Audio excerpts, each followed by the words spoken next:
حضور میرا سوال ہے کہ سورہ رعد میں قرآن کریم میں اللہ تعالیٰ فرماتا ہے کہ آسمانوں اور زمینوں کے ذرات جو ہیں وہ صبح شام سجدہ ریز رہتے ہیں حتیٰ کہ ان کے سائے بھی. تو یہاں طون اور کرن کا لفظ استعمال ہوا ہے. طون کرن, تو طون تو سمجھ میں آتی ہے, کرن سے کیا مراد ہے؟ زبردستی جو زمین و آسمان میں جو کچھ بھی ہے سجدہ ریز ہے, تو جو جس کو یہ طاقت خدا نے بخشی ہے چاہے تو کرے چاہے تو نہ کرے, وہ طون ہی کرے گا نا اگر کرے گا تو. مگر جس کو یہ طاقت ہی نہیں ہے اس کے لیے طون کا لفظ آ ہی نہیں سکتا. اب قانون قدرت نے ہر چیز کو مسخر کیا ہوا ہے, ان کا اس قانون کے تابع چلتے چلے جانا یہ کرہن ہے, طون ہو ہی نہیں سکتا. تو کا تعلق ارادے کی اجازت سے ہے.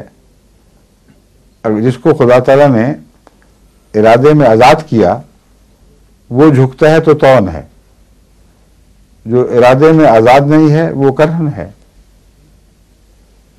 اور جو طون کا ایک مضمون ہے دل کی خوشی سے, وہ بھی بالارادہ لوگوں پر یا وجودوں پر اطلاق پاتا ہے. یعنی فرشتے کے متعلق یہ نہیں کہہ سکتے آپ کے کرہن ہیں وہ, اگرچہ ان کو خلاف امر کام کی طاقت ہی نہیں ہے. قرآن کریم فرماتا ہے جو امر دیا جاتا ہے وہ اس کی پیروی کرتے ہیں, اس کے سوا ان کو طاقت نہیں ہے.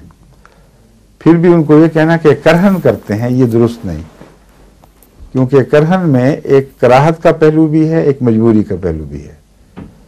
طون میں ایک خوشی کے ساتھ اپنے جوش کے ساتھ اطاعت کرنا جہاں دباؤ کوئی نہ ہو, ایک یہ بھی معنی ہے. اور ایک معنی ہے اپنی دلی محبت کے ساتھ جب اطاعت کرتے ہیں تو دل و جان اس میں شامل ہوتے ہیں. یعنی جتنی اطاعت کرتے ہیں 100% اپنی تمام طاقتوں کو اس میں ارادے کے ساتھ جھونکتے ہیں کہ ہمارے مولا کا حکم ہے اس لیے ہم نے یوں کرنی ہے. تو اطاعت سے نکلنے کی طاقت نہ ہونے کے باوجود پھر بھی ان کی اطاعت طون ہی کہلائے گی. اس لیے میں جہاں تک سمجھتا ہوں حضرت جو فرشتوں کا مضمون ہے وہ انکار کی اجازت نہ ہونے کے باوجود طون ہے, کیونکہ ان کے دل میں ایک طاعت کا جذبہ ہے, ایک لو ہے اللہ کی محبت کی جس کے نتیجے میں کرتے ہیں. تو باشعور ہستی پر تو کا لفظ استعمال ہوتا ہے, ہو سکتا ہے. غیر شعوری چیزوں پر تو کا لفظ استعمال نہیں ہو سکتا, وہ قانون قدرت کے تابع ہیں.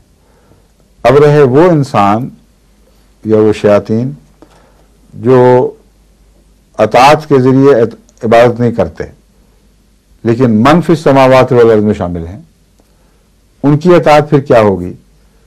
ان کی اطاعت کرہن سے مراد یہ ہے کہ وہ قانون خداوندی کے تابع رہنے پر مجبور ہیں. وہ خود تو سجدہ نہیں کرتے مگر خدا ان کی گردنیں جھکا دیتا ہے.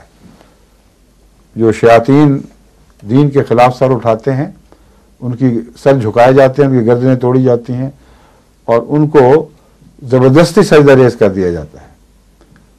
یعنی قانون قدرت ان پر غالب آتا ہے اور دنیا کے قانون میں بھی وہ مجبور ہیں. منہ سے جتنا مرضی کہیں, دہریاں ہوں, جو مرضی ہو, مگر خدا کے قانون کے تابع اسی طرح چلتے ہیں جیسے مادہ چلتا ہے. تو کرہن میں وہ بھی داخل ہو جاتے ہیں. سمجھے؟